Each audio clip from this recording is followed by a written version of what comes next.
नमस्कार। Online class में आप सभी का स्वागत है। मैं रामजीलाल शर्मा, श्री बलराम प्राथमिक आदर्श विद्या मंदिर बस्सी, कक्षा द्वितीय, विषय हिंदी, पाठ है 4 राखी का त्यौहार। जैसा कि पाठ का नाम मैंने आपको बताया, इसी प्रकार से अगर मैं पूछूं आपसे कि कौन सा त्यौहार अभी आने वाला है, तो आप सभी भैया बहन सहजता से उत्तर देंगे कि राखी का त्यौहार।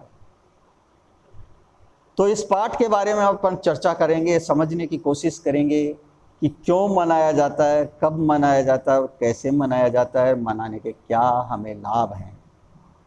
जैसा कि पाठ में लिखित है, भारत त्योहारों का देश कहलाता है। तो हम सब जानते हैं कि भारत हमारा त्योहारों का देश है। देश में अनेक त्यौहार मनाए जाते हैं, उनमें से राखी का एक प्रमुख त्यौहार है और इसे रक्षाबंधन का त्यौहार भी कहा जाता है। जैसा कि राखी का त्यौहार आने वाला है और वर्षा ऋतु है, तो आप सब बता सकते हैं, हम सब जानते हैं कि यह त्यौहार वर्षा ऋतु में आता है और श्रावण मास की पूर्णिमा को मनाया जाता है। अब ये क्यों मनाते हैं? तो ऐसा माना जाता है कि प्राचीन काल में इस दिन दानवों पर विजय प्राप्त करने के लिए देवराज इंद्र को उनकी पत्नी सची ने राखी बांधी थी। इसके प्रभाव से इंद्र विजयी हुए थे, तभी से यह त्यौहार मनाया जाता है। तो प्राचीन काल की बात है। प्राचीन काल में हमारा देश 2 जातियों में विभक्त था, 2 वर्गों में विभाजित था। पहला देवता, दूसरा दानव। तो दानवों पर विजय प्राप्त करने के लिए राजा इंद्र ने उनकी पत्नी सची ने राजा इंद्र को उनकी पत्नी सची ने राखी बांधी थी, इस लक्ष्य को लेकर कि राजा इंद्र दानवों पर विजय प्राप्त कर सकें। तभी से यह त्यौहार मनाया जाता है। अब कैसे मनाते हैं? अब बहनें इस दिन अपने भाई को माथे पर तिलक लगाकर मिठाई खिलाती है और हाथ पर राखी बांधकर उनके मंगल की कामना करती है।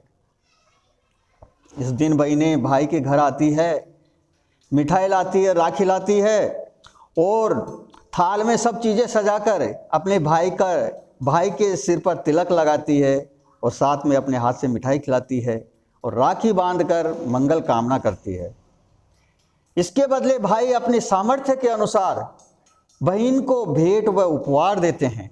राखी का त्यौहार भाई बहनों के पवित्र प्रेम का प्रतीक है। जिन बहनों के भाई नहीं होता, वे किसी पड़ोस के बालक को राखी बांधकर उसे अपना धर्म भाई बना लेती है। वह बालक भी उसे अपनी धर्म बहन बना लेता है। धर्म भाई भी अपनी बहन पर आने वाले दुख, दर्द एवं संकट में सहायता करता है। तो हमारे साथ समाज में ये प्रचलित है कि जिन बहनों के भाई नहीं होता या जिन भैयाओं के भाई बहन नहीं होती, वो धर्म के भाई बहन आपस में बना लेते हैं और वो उसी प्रकार से मानते हैं एक दूसरे को, जिस प्रकार से खास भाई बहन एक दूसरे को मानते हैं। दूसरी घटना इसमें और है प्रचलित इतिहास की। एक घटना इस बात का प्रमाण है कि चित्तौड़ की महारानी करमवती ने मुगल बादशाह हुमायूं को राखी बेचकर अपना धर्म भाई बनाया और सहायता की याचना की थी। जब करमवती के सिर पर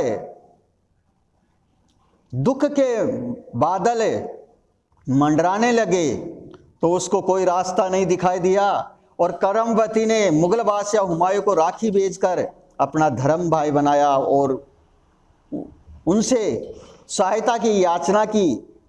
इसके उपरांत बादशाह हुमायूं भी उसे अपनी धर्म बहन मानकर उसकी सहायता के लिए अपनी सेना लेकर गया। इस प्रकार से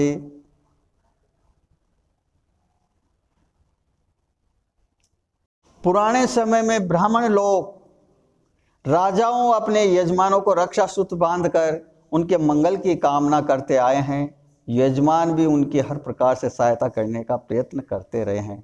ऐसी मान्यता है पुराने समय से लेकर कि ब्राह्मण अपने राजाओं के और यजमानों के हाथ पर राखी बांधकर मंगल कामना करते थे उनकी, और यजमान उनकी ब्राह्मणों की सहायता करने का संकल्प लेते थे। तो अगर हम देखें तो वास्तव में यह केवल भाई बहन का ही त्यौहार नहीं है, ये पूरे समाज और राष्ट्र में प्रेम व एकता की भावना उत्पन्न करने वाला त्यौहार है, पर्व है।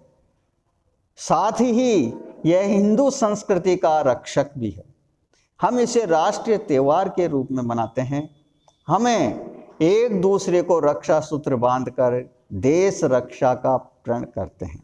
धन्यवाद। जो